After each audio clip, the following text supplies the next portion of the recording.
मेरठ शादी.com के जरिए संपर्क में आए राहुल अग्रवाल पर दिल्ली की एक युवती ने शादी का झांसा देकर यौन शोषण और अश्लील वीडियो बनाकर मानसिक दबाव बनाने का आरोप लगाया है।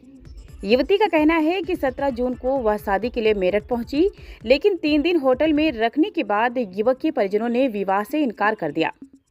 पीड़िता का आरोप है कि 21 जून से वह न्याय के लिए महिला थाना, सिविल लाइन और मेडिकल थाने के चक्कर लगा रही है, लेकिन उसकी शिकायत पर प्राथमिकी दर्ज नहीं की गई। मामले में भाजपा पार्षद उत्तम सैनी के हस्तक्षेप का भी आरोप लगाया गया है। बुधवार को पीड़िता वरिष्ठ पुलिस अधीक्षक कार्यालय पहुंची, जहां अधिकारियों ने जांच का आश्वासन दिया है। ऑफिस आने का कारण है, मैंने फरवरी में शादी.com पे अपनी एक प्रोफाइल बनाई थी, रजिस्टर्ड किया था। उस पर मुझे मेरठ का एक लड़का मिला जिसका नाम राहुल अग्रवाल है। वो यही सूरजकुंड न्यू हनुमानपुरी का रहने वाला है। उसने मुझसे नॉर्मल बातचीत करी, नंबर एक्सचेंज, फोटो एक्सचेंज, सारी चीजें हुई। उसके बाद वो 6 अप्रैल को मुझसे मिलने दिल्ली आया सुबह 6 बजे। वो मुझे 6 बजे सुबह मेरे घर के पास ही मिला और उसने मुझे वहां से पिक किया और वो अपने साथ मुझे मेरठ लेके आया, ये कह के कि मैं तुझे अपने रिश्तेदारों से मिलवाऊंगा। फिर उसने मुझे अपने भाई से मिलवाया और यहाँ से उसने अपने भाई से मिलवाया और फिर हम थोड़ी देर वहाँ पे बैठे, बातचीत की और फिर मैं अपने घर चली गई। इसके बाद थोड़ा ट्रस्ट बिल्ड हो गया था। उसने मुझे फिर 19 अप्रैल को बुलाया, फिर वो सेम चीजें, बातचीत हुई, मिले हम नॉर्मली और फिर मैं अपने घर चली गई।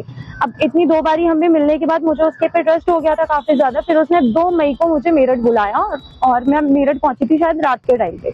उसने मुझे बोला कि चल ठीक है, बातचीत करेंगे, खाना पीना खाएंगे। एक होटल में उसने मुझे रूम दिलवाया, ये कह के कि तू आज नाइट स्टे कर ले, कल मॉर्निंग में तू घर चली गई हो।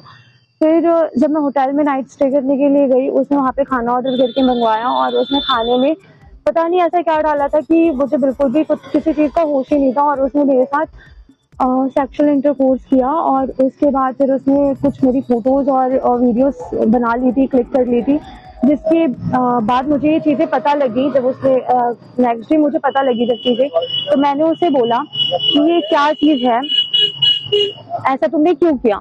तो वो कह रहे कि यार शादी तो होनी थी, कल भी होनी थी, आज भी होनी है, शादी तो मैं करूंगा ही, इट्स ओके, कोई बात नहीं, मैं ये सारी चीजें डिलीट कर दूंगा। और ऐसे करके वो मुझे कंटिन्यू इन्हीं सारी चीजों के लिए फोर्स करता रहा, बुलाता रहा मेरठ।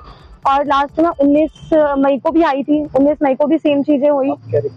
अब दिक्कत ये आ रही है कि जब मेरी प्रेगनेंसी रह गई, प्रेगनेंसी के बाद उसकी फैमिली वालों ने मुझे, उसकी फैमिली को पता लगी, फैमिली ने उसे बोला कि इसे मेडिसिन खिला दे, इसका गर्भपात करा दे, अबॉर्शन करा दे। तो उसको मैंने जब मना किया तो उसने मुझे अनकॉन्शियस माइंड में मेरे को बिना बताए उसने मेरे को मेडिसिन खिला दी और जो स्टिल मेरी वो जो प्रेगनेंसी थी वो अबॉर्ट हो गई एंड स्टिल मुझे अभी तक ब्लीडिंग हो रही है। और इस केस में भी जब मैं सारी चीजें लेके उसको बोलने गई कि भाई अब क्या करना है तुम्हें, तो उसने मुझे बोला कि हम शादी करेंगे नेक्स्ट डे। ये बात है 17 मई की। 17 मई को फिर मैं यहाँ पे रुकी थी होटल रॉयल इन मंगल पांडे नगर में।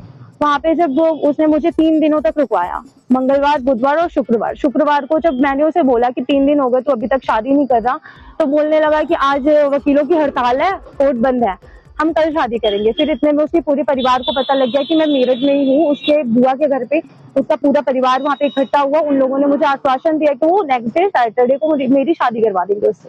सैटरडे को उन्होंने कोई भी सुनवाई नहीं की, उन्होंने साफ साफ बोल दिया कि हम शादी नहीं करवाएंगे। उसकी सिस्टर है जूही गुप्ता, जूही गुप्ता, हाँ उसके सिस्टर, वो मुझे कहने लगी कि हमारा भाई 10 लड़कियों के साथ सोएगा तो क्या हम 10 लड़कियों से शादी करा देंगे।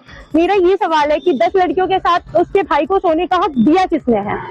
और वो ऐसा कह रही है एक औरत होके, तो नॉर्मल सी बात है, वो भी यही सब करती है।